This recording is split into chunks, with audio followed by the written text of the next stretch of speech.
One of my favorite organizational tools is this clamped hanger. This is about 5.5 inches by about 1.5 inches, saving so much space in my closet. These are designed to hang multiple things. I'm going to show you several things that you can use these for, but I originally bought them for hanging my leggings. You can hang them from the waist or from the legs, and they hang so well. They can hang one on top of each other, or they can hang single file on the closet rod.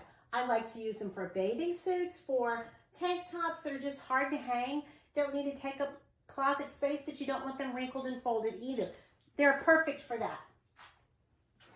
I like using them for t-shirts that you don't want to take up space, but you also don't want it to be wrinkled.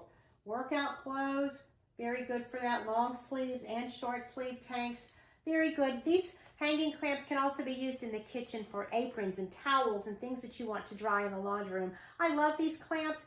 This is made with metal with a reinforced tip that is coated with a silicone rubber type coating that won't pinch or make marks on your clothing. Comes in a 20 pack and a 40 pack. This is a great tool for organizing any type of space.